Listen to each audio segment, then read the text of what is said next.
And now on to the champion, or rather, Kukui, as there is no champion of Alola yet.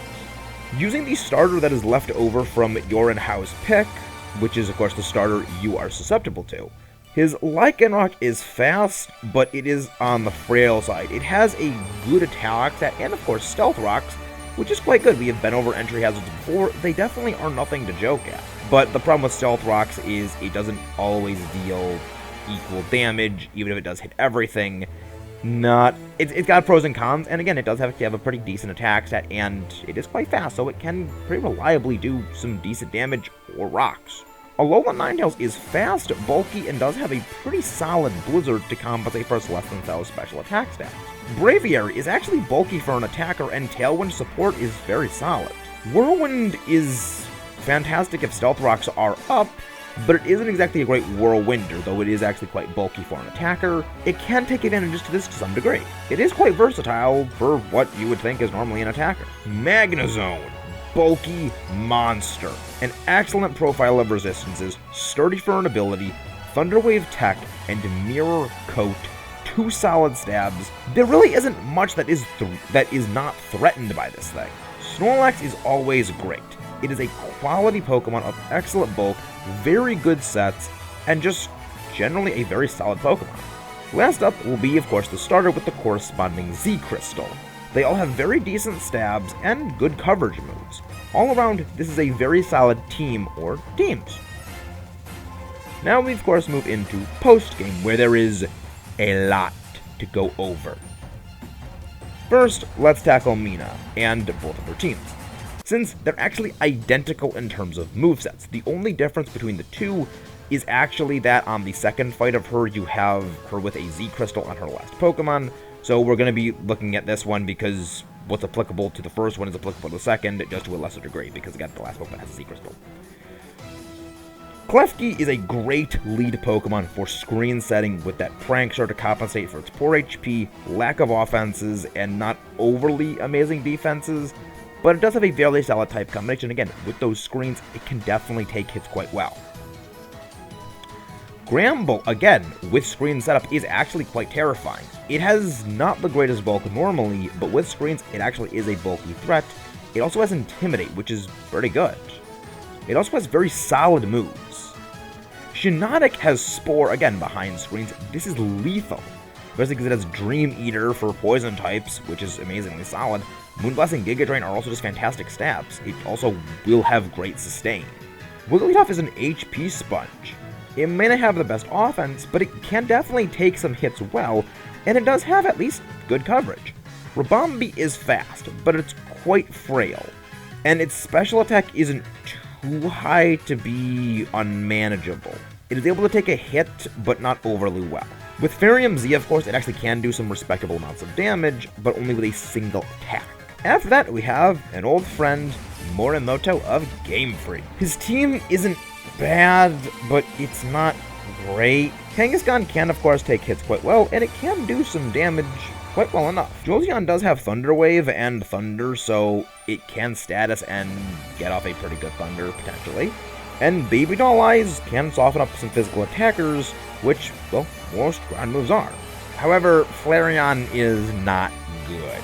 It's fairly slow. It does, of course, have the Baby Doll Eyes, and it does have a very strong quick attack, especially compared to Jolteon, but it is still quite frail, it is still quite slow, and Flare Blitz is a bit of a suicidal move for it, considering it's less than great HP and not good defensive stat. It does have a high special defense, but again, low HP combined with a recoil move that is actually quite powerful, considering it's a 130 base attack stat and stab. It's not going to do well, but it does at least have Will-O-Wisp. Vaporeon is probably the best of the bunch. It has a colossal HP stat, and of course the mighty Toxic, so it can stall quite well. Hydro Pump does also deal some great chip damage, and Machamp packs quite a punch. With No Guard, Dynamic Punch to ensure confusion, solid bulk for an attacker, but it does have rather poor speed. It does have very good coverage in Poison Jab and the brutally powerful Stone Edge, however. Dragonite, sadly, is not stellar. Yes, Multiscale is a fantastic ability, and yeah, Hurricane is also very good as a special attack for it. The problem is, It is not a dedicated special attacker, even though it does have good bulk, it isn't overly stellar, and all of its moves are special. It has no physical moves benefiting it. That, and if it does decide to drop a Draco, it will cripple itself as an attacker. However, with all of that cleared, time to go to the big stuff. Hala's Elite Four rematch team is the same Pokemon, however everything does have upgraded movesets, seeing a universal improvement. Olivia is actually much of the same. Her Relicanth is now physical, which is quite good, but much like with Flareon, Head Smash is a suicidal charge, considering it doesn't have Rock Head.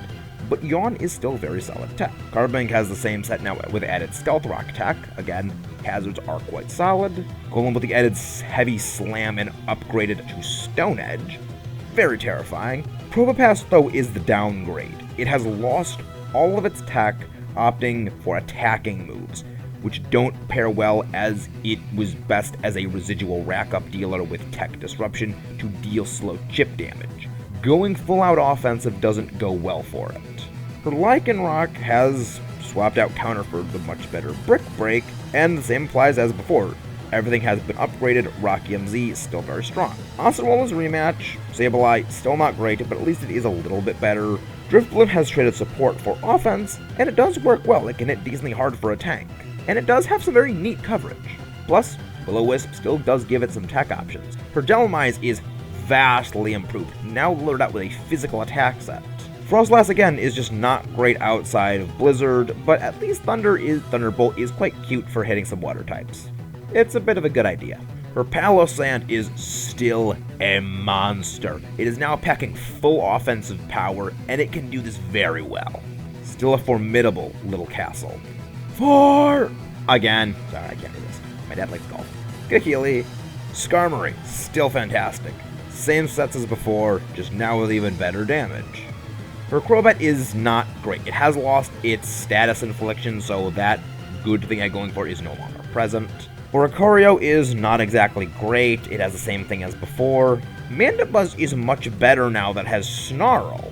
It also has Roost and Toxic to give sustain and, of course, residual status damage. Again, doing a bit of the same thing as before, applying pressure in the form of either status rack up or the escalating status rack up, or switching out for spikes. Again, it forces those decisions, and it does it very well. Toucannon is mostly unchanged, same for, of course, adding Brick Break for Screech. Very solid. But don't think we're done yet. This ain't no standard Elite Four champion rematches you're used to. Now, we have the title defense matches. Unlike all previous games, you are the champion. So, when other characters want to defeat the Elite Four, they have to face you, and you have to defend your seat as champion from them. So there's a lot of trainers for us to go over here. There is 10. Starting off, our first one is actually Hau's 8th battle. Raichu is not bad, but its stats are starting to be a bit inferior compared to most of what is available. It can take and give a hit or two, but not much else. Komala is just not great. As we've been over, it's not horrible, but it's not great. Abominable is quite strong. The evolution of Eevee he has are not bad, but Charm and Baby Doll Eyes are just kind of massively redundant. And only having one good move on each one is also not good. The starters are relatively the same as before. They're not bad. The teams aren't bad, but they're not stellar. Next is Sophocles. Togedemaru is a spiky terror. Zing Zap and its speed are utterly stellar, and with Iron Barb and Spiky Shield, it can hit any contact users for solid rack up, especially because it does have a solid defensive type combination and great bulk. And of course, it has electric terrain for supporting allies. And if it can get an enemy Pokemon low enough on HP, a finishing Fell Stinger is terrifying if it can finish off, because it gets a massive boost. It's a +3 attack stat. Magnezote is fantastic. We've been over before. Amazing moves, amazing type combination.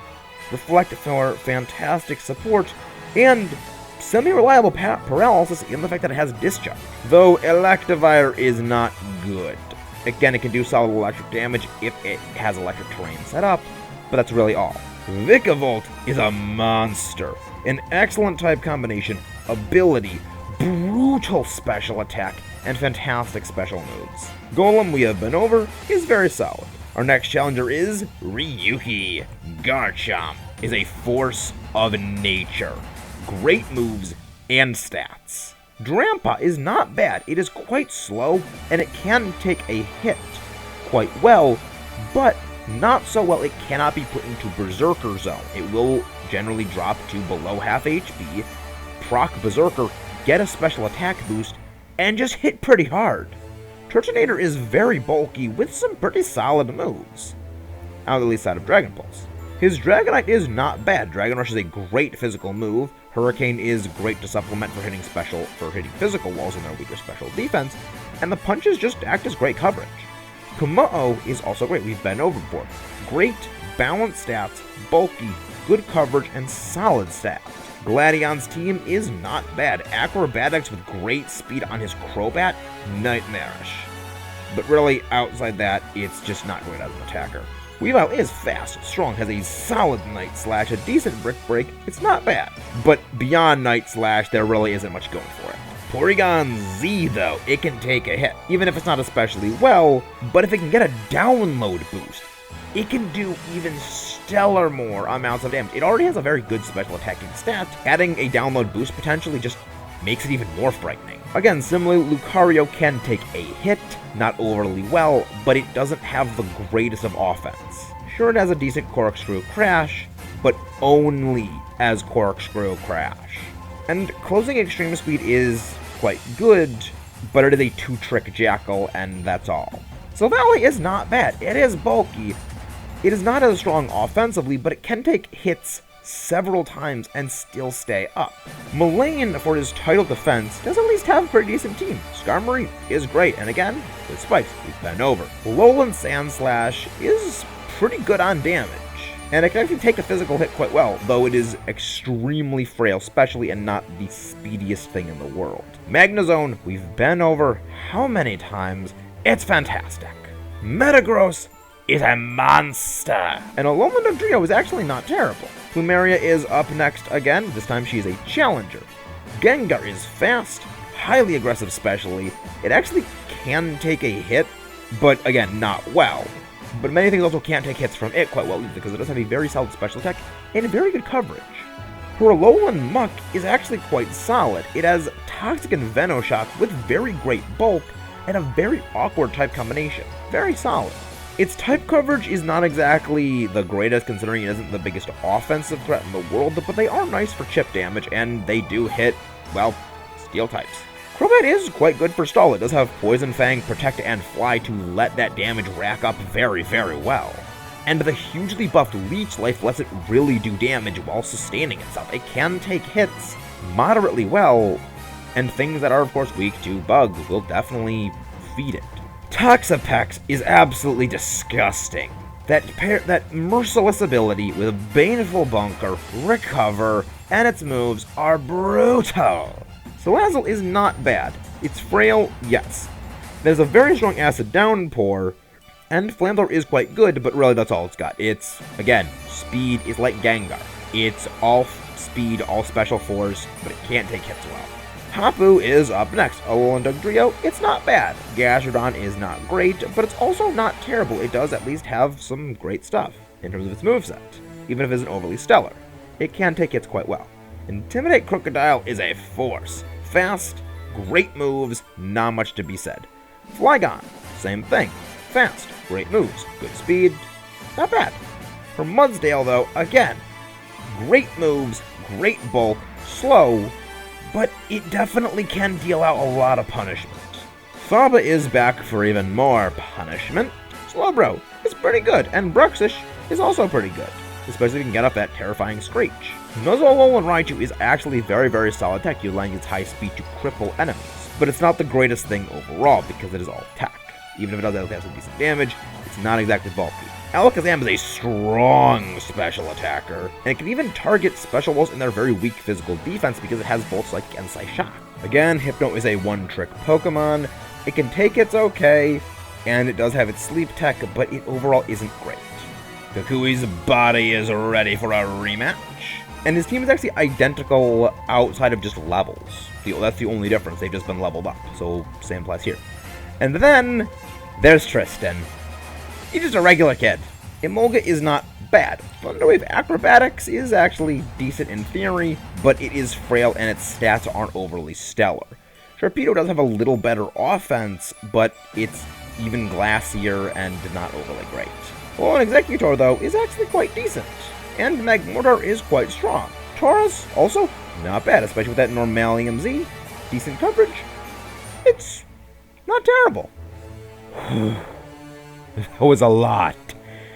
And we're not done with Alola yet. But this game is indeed a step up from Azor. The totems are very, very strong. Guzma and even Flumeria are far more formidable than anything that the Hoenn evil teams really could throw at you, and the same goes for Lucario. The Kahunas and Captains are also extremely strong outside of maybe one or two cases, and the Hoenn gym leaders really weren't overly stellar in many cases. There were some cases of good ones, but not as consistently. The Elite Four, the same exactly applies. They are equal to at minimum or at best far superior. And now, sort of considering the post-game, even though, yes, I would say overall, none of the title defense matches are on the same caliber as, say, Steven's team, or really even the Elite Four teams from Hoenn. Again, post-game doesn't matter as much, and for the little gained there relative to the games, the earlier parts of the game still massively outweigh that.